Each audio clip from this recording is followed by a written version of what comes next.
Puji Tuhan, mari kita duduk diam, kita persiapkan hati dan pikiran kita, tanah hati kita, untuk ditaburi kebenaran firman Tuhan pada pagi hari ini. Mari sama-sama kita melihat kebenaran firman Tuhan di dalam kitab 2 Raja-Raja pasal yang ke-20. 2 Raja-Raja pasal yang ke-20, mulai ayat yang pertama saya akan bacakan. 2 Raja-Raja pasal yang ke-20 ayat yang pertama. Saya akan mulai. Pada hari-hari itu Hizkia jatuh sakit dan hampir mati. Lalu datanglah Nabi Yesaya bin Amos dan berkata kepadanya, beginilah firman Tuhan. Sampaikanlah pesan terakhir kepada keluargamu, sebab engkau akan mati, tidak akan sembuh lagi. Ayat yang kedua. Lalu Hizkia memalingkan mukanya ke arah dinding dan ia berdoa kepada Tuhan. Ayat yang ketiga. Ah Tuhan, ingatlah kiranya bahwa aku telah hidup di hadapan-Mu dengan setia dan dengan tulus hati, dan bahwa aku telah melakukan apa yang baik di mata-Mu. Kemudian menangislah Hizkia dengan sangat. Puji Tuhan, sampai di situ. Bapak, Ibu, Saudaraku yang dikasihi oleh Tuhan.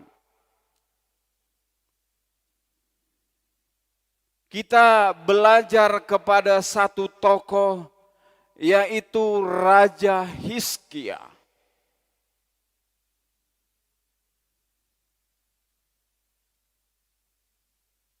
Hizkia dalam cerita ini dikatakan dia sakit dan tidak akan sembuh lagi, dan Tuhan akan mencabut nyawanya. Akan mati.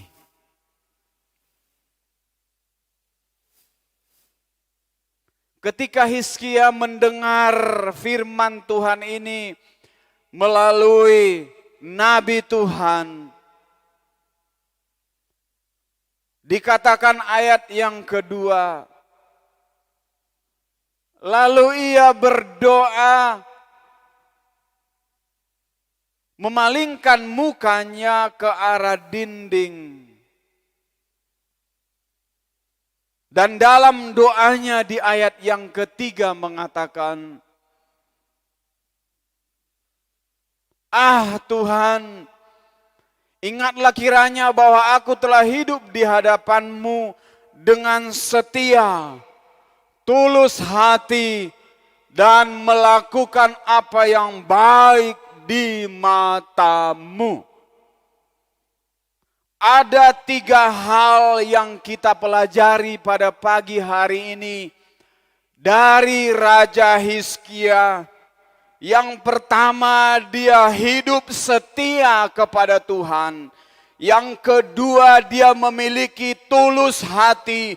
Dan yang ketiga, melakukan yang baik di mata Tuhan. Ada 3 hal.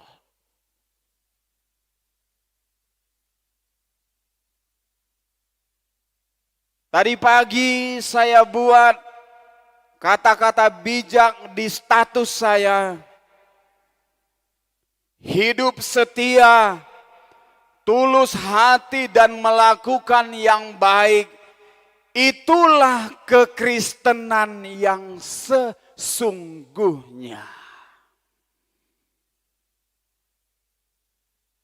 Itulah kekristenan yang sesungguhnya. Sebagai orang-orang percaya, anak-anak Tuhan, firman Tuhan mengingatkan kepada kita, kita harus belajar kepada Raja Hizkia. Dia memiliki kesetiaan, dia memiliki ketulusan hati, dan dia melakukan apa yang baik di mata Tuhan. 3 hal yang luar biasa.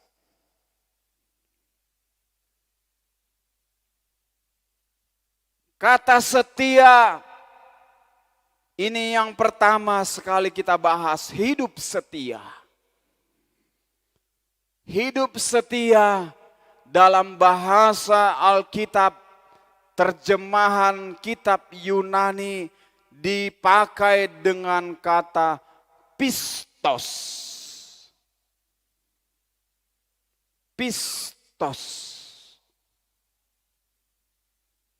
Dan dalam terjemahan bahasa Ibrani ditulis dengan kata emunah. Pistos dan emunah.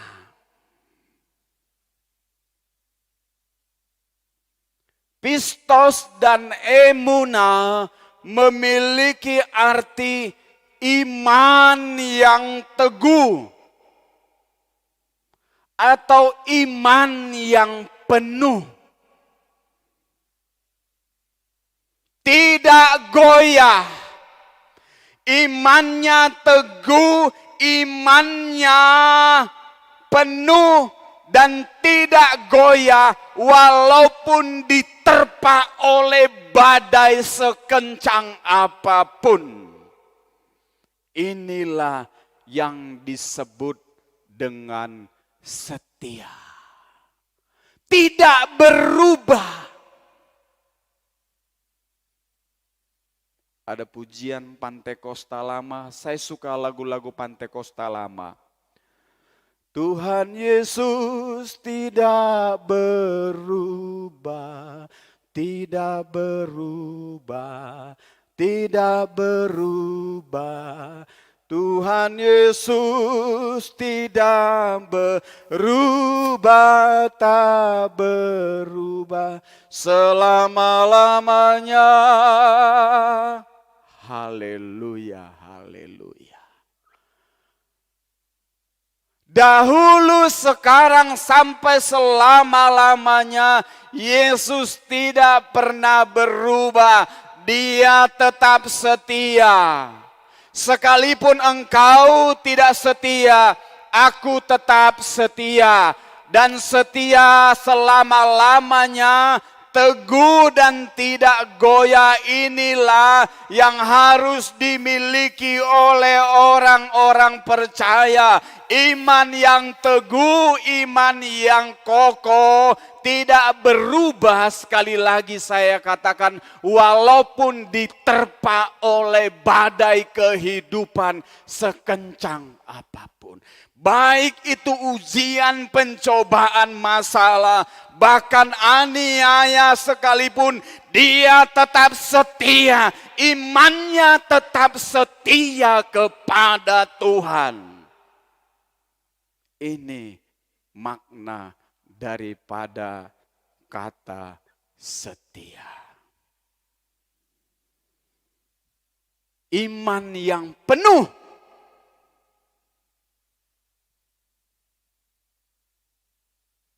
Iman yang penuh itu harus disertai dengan perbuatan. Setia, sekali lagi saya katakan, iman yang teguh, dan iman yang teguh itu identik dengan iman yang penuh. Iman yang penuh ialah harus disertai dengan perbuatan-perbuatan.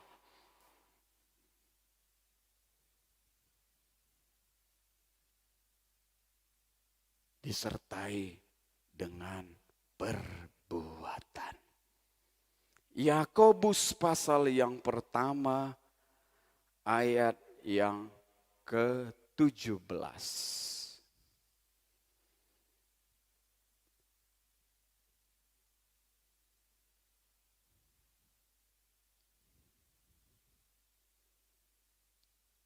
Saya akan bacakan. Setiap pemberian yang baik dan setiap anugerah yang sempurna datangnya dari atas, diturunkan dari Bapa segala terang. Padanya tidak ada perubahan atau bayangan karena pertukaran. Tidak ada perubahan.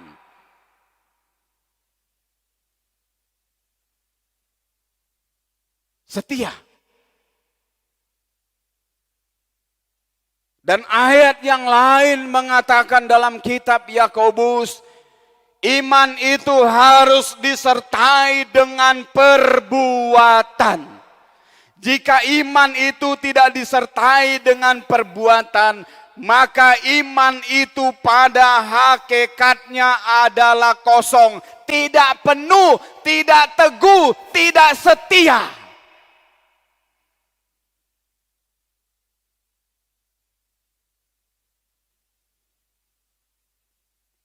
Kita anak-anak Tuhan dibutuhkan kesetiaan di akhir-akhir ini dalam mengiring Tuhan. Ada banyak orang-orang di luar sana berguguran karena tekanan, ujian, pencobaan, masalah, serta sakit penyakit yang menimpa. Kita harus setia terus.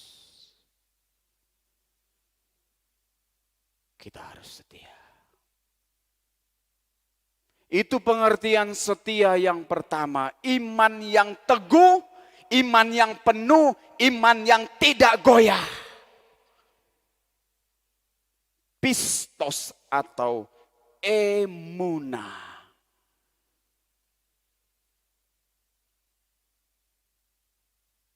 Yang kedua, pengertian dari kata setia ialah dapat dipercaya.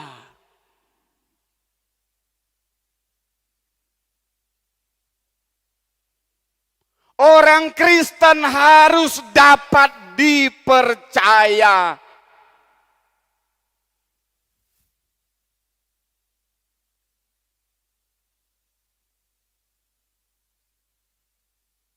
Artinya ada kejujuran, integritas yang tinggi di hadapan Tuhan. Kalau kita dapat dipercaya, ini membuktikan iman kita setia kepada Tuhan. Orang yang setia adalah orang yang dapat dipercaya.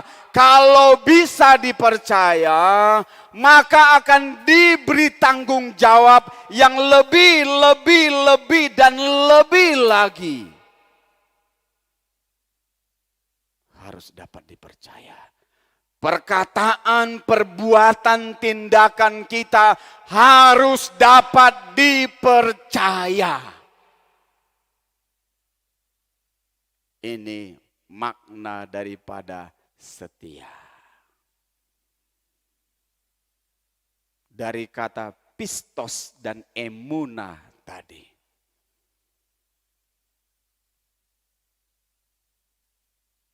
Walaupun tidak diawasi, baik dalam dunia kerja, walaupun tidak diawasi, dia tetap bekerja dengan jujur.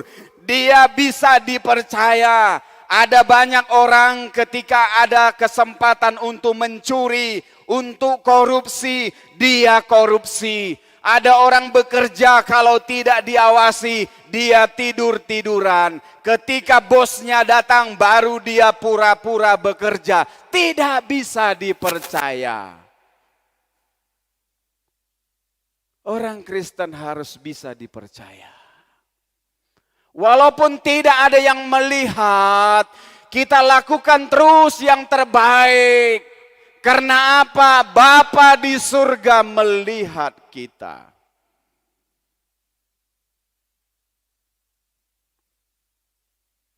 Ada lagu pujian anak sekolah minggu. 45 tahun yang lalu saya sekolah minggu. Pujian ini berkata, coba saya ingat-ingat dulu lagunya. Hati-hati gunakan tanganmu, hati-hati gunakan kakimu, hati-hati gunakan mulutmu. Karena Bapa di sorga selalu lihat ke bawah. Hati-hati gunakan tubuhmu, hati-hati. Bisa dipercaya. Dan orang yang bisa dipercaya inilah dikatakan orang yang setia.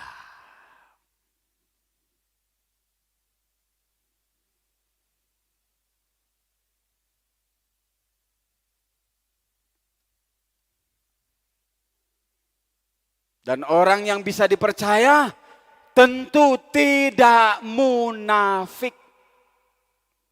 Kalau orang munafik berarti dia tidak setia.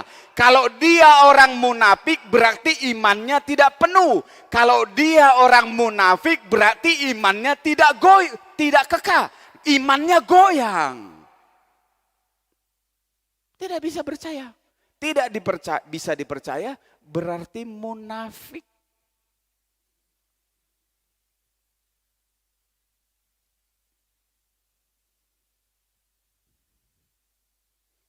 Munafik. Ada antara Bapak Ibu di rumah dimanapun berada saat ini hidup munafik? Tolong katakan kepada dirimu, hai munafik, pergi.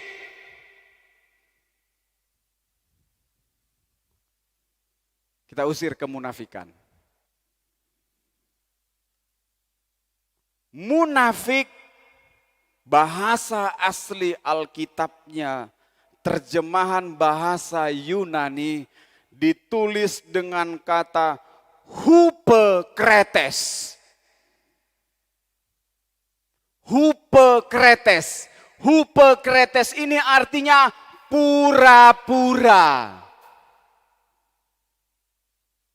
Pura-pura.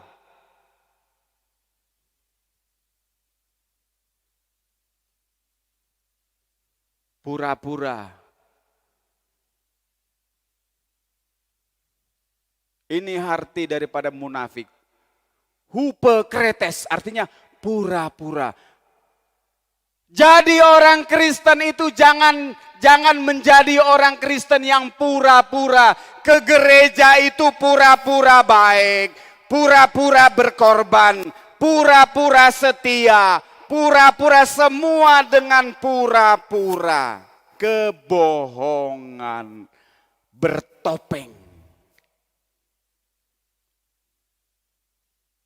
Saya ingat kalau di bulan-bulan Juni, Mei, Juni, Juli, banyak orang yang pura-pura. Orang kaya pura-pura miskin. Waktu saya di Jakarta begitu. Karena bulan 5, 6, 7 itu pendaftaran sekolah. Lalu diinterview sama sekolahnya untuk menentukan uang pangkal dan uang sekolah.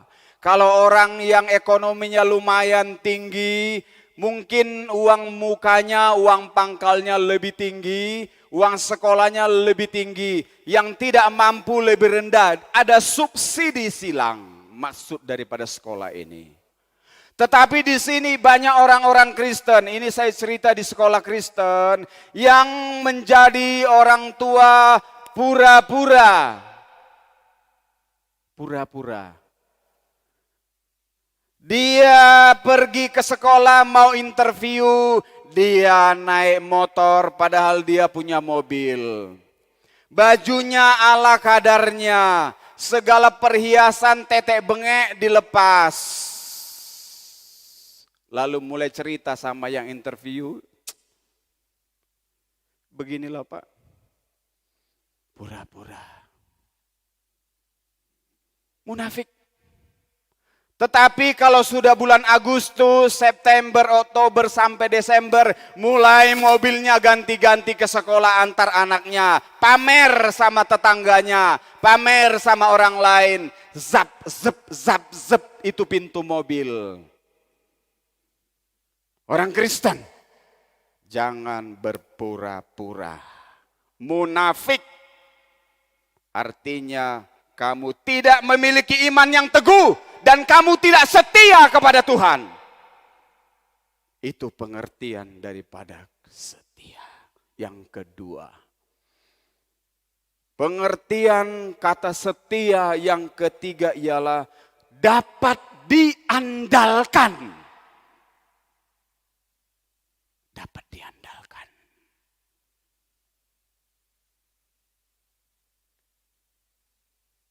Orang yang setia itu dapat diandalkan. Pengertian setia yang ketiga, dia dapat diandalkan. Orang Kristen itu harus dapat diandalkan.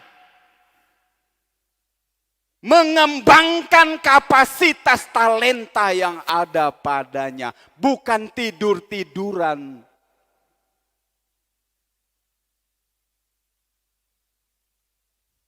Dapat diandalkan.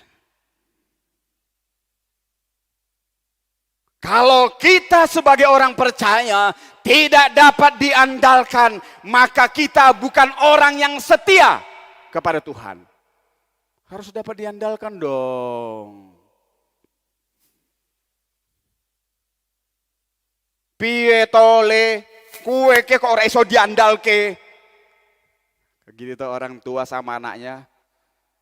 Urip kue kudu iso diandalke le. Diandalkan di mana? Di mana saja. Di keluarga bisa diandalkan, di masyarakat bisa diandalkan, di gereja juga bisa diandalkan. Jangan jadi benalu, jangan jadi parasit. Orang Kristen itu jangan jadi benalu, jangan jadi parasit. Harus dapat diandalkan.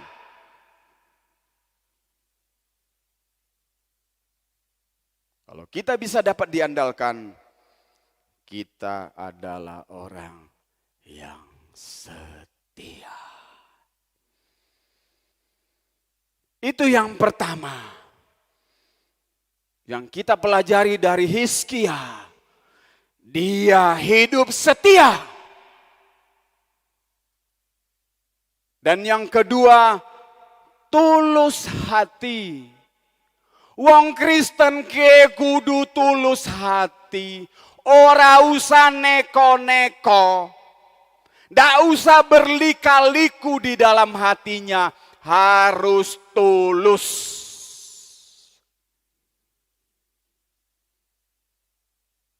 Apa pengertian tulus hati? Tulus hati ialah melakukan segala sesuatunya tanpa pamrih. Anak saya Philip bilang begini, "Pak, kamu itu sering toh nolong orang. Kamu itu sering toh membantu orang. Ketika kamu nolong orang, ketika kamu membantu orang, lihat dong orang nyepelekan kamu." Saya bilang enggak apa-apa. Karena apa? Saya lakukan itu semua dengan tulus hati. Mau disepelekan, mau dibalas dengan hal yang tidak baik, monggo rek. Saya lakukan aja dengan tulus hati. Karena apa? Ketika saya melakukan dengan tulus hati, saya sedang menginvestasikan harta saya di sorga. Lakukan dengan tulus hati. Dimanapun, di rumah, di gereja, di masyarakat, dimanapun di dunia pekerjaan, lakukan semuanya dengan tulus hati. Kolose pasal yang ketiga, ayat yang ke-23.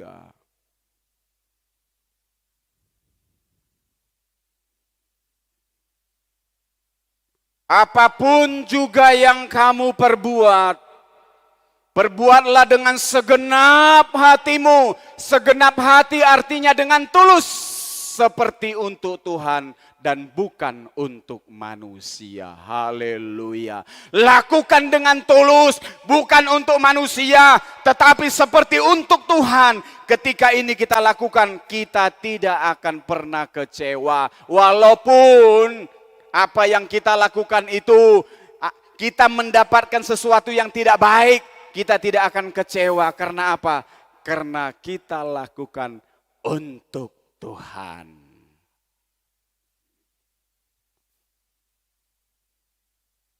Melayani lakukan untuk Tuhan. Semua yang kamu lakukan untuk Tuhan. Membantu orang lain untuk Tuhan. Memberi untuk Tuhan. Lakukan semua apapun yang kamu perbuat, kata Alkitab.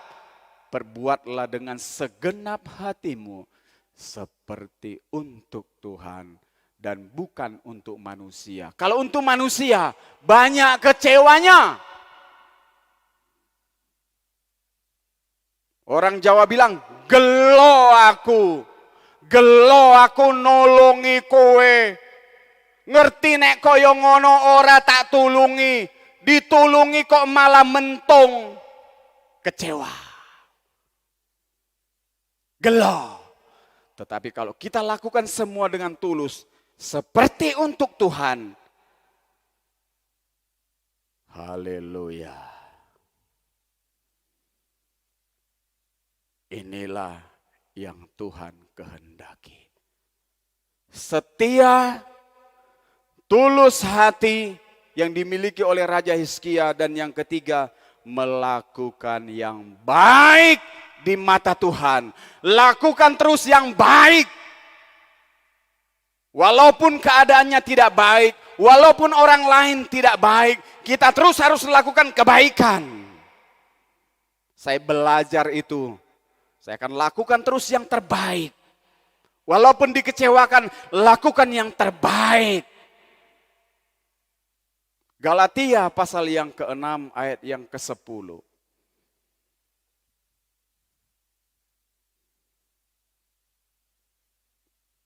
Karena itu, selama masih ada kesempatan bagi kita, marilah kita berbuat baik kepada semua orang. Semua orang. Tetapi terutama kepada kawan-kawan kita seiman. Berbuat baik.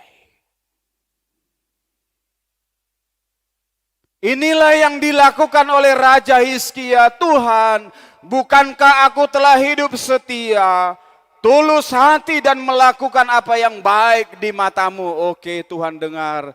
Dan ketika Hizkia lakukan ini, maka ayat yang keempat, Tuhan dengar doa Hizkia dan dia disembuhkan, ditambahkan usia 15 tahun lagi, diberkati oleh Tuhan. Inilah kekristenan yang sesungguhnya, kekristenan yang sejati. Hidup setia, hidup tulus hati, dan selalu melakukan apa yang baik. Baik kepada semua orang maupun kepada teman-teman kita seiman. Saya yakin dan percaya kalau ini kita lakukan, maka janji berkat, janji perlindungan, keselamatan yang kekal menjadi bagian kita. Terima kasih, Tuhan Yesus memberkati kita semua. Biarlah firman ini menjadi kekuatan bagi kita. Berbahagialah bagi kita yang mendengar dan melakukan firman Tuhan ini. Haleluya, haleluya. Pemain musik